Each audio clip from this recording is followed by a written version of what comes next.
Hello, Linda Artisani, Artisani Bookkeeping. I thought I would step into the realm of QuickBooks Self-Employed a little bit and just touch upon it. It's a pretty interesting product. It's great for the purpose it's designed for, which is a small business, someone who's self-employed. Everything goes under their social security number. They file a Schedule C with that business.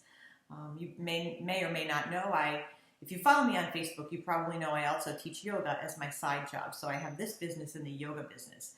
The yoga business is just for fun. I don't make a lot of money at it, but I do have to track my income. So that's where I use my Schedule C.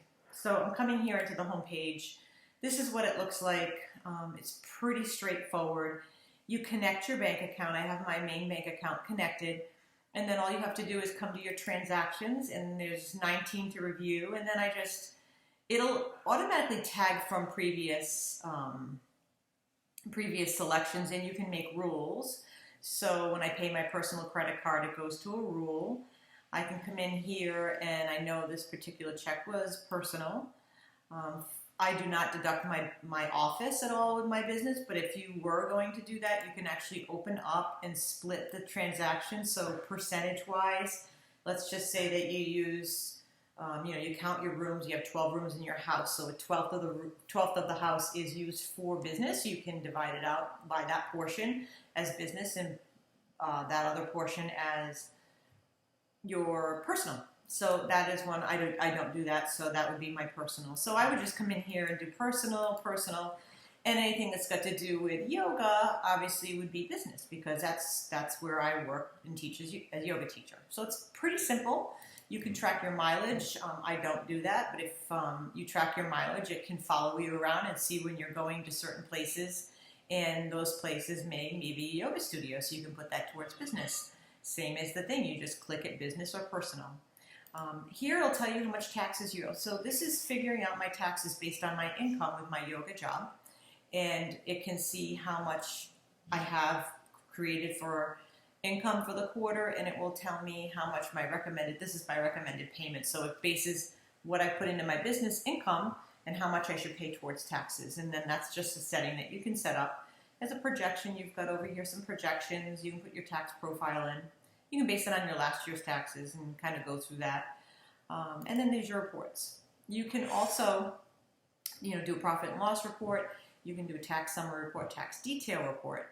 You can invoice your customers from here, which is really nice. I don't need that because I just get a 1099 at the end of the year. I don't really have customers that I bill out. I don't send the studios my invoices. But if you have a business that you make jewelry and you sell that on the side, and you need to invoice your customers, or just create sales receipts, maybe you sell that jewelry at shows and you want to show which customers you have, you might want to reach out to them. This is a way to get your customers billed. So it's pretty simple. One of the main questions I see all the time in QuickBooks is, how do I, say you looked at this product, you thought it was going to be great because it's really inexpensive. It's only $10 a month, about that anyway, maybe a little bit more now. And you tried it out, and you're like, oh, there's no reconciling, I don't have a lot of versatility, I can't change my chart of accounts, there's no way to change it, it's based on Schedule C. So this is your chart of account that you have to work with. Anything that doesn't fall into those boxes that land in that Schedule C, you have to put it in that other miscellaneous one, because that's the only selections you have with QuickBooks Self-Employed. It's very structured in that way. It's designed for Schedule C, so this way you can actually do your own taxes with TurboTax, and this product is sometimes bundled with that. If you're interested in, say you started using it and you decided, nope, I don't want to use it, it's a program that doesn't work with me, you just come over to your gear wheel. This is where some of your settings are. And then you can come over to your billing information. And my product is bundled in with my Pro Advisor membership, so I don't pay anything per month. But if you had a fee per month for this, it would show here. And then you just hit cancel. And that's as simple as it is to cancel your self-employed product. If you're on the trial, you can still cancel. If you haven't paid anything, you can still cancel. They'll probably ask you why, even if you cancel if you've been using it. So if you're interested in the QuickBooks Self-Employed program, I highly recommend it. Try the trial, take a look, see if it will work. Maybe hook up your bank account and try it out. If not, it's really not that expensive. You want to see if it will work for you.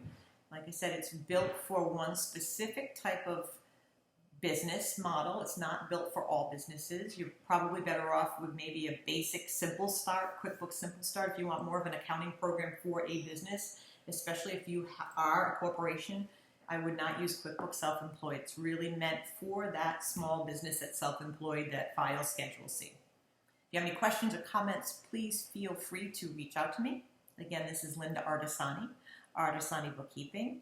I'd love if you could reach out to me on Facebook and ask for some tutorials on anything in QuickBooks that you are really struggling with or need help with.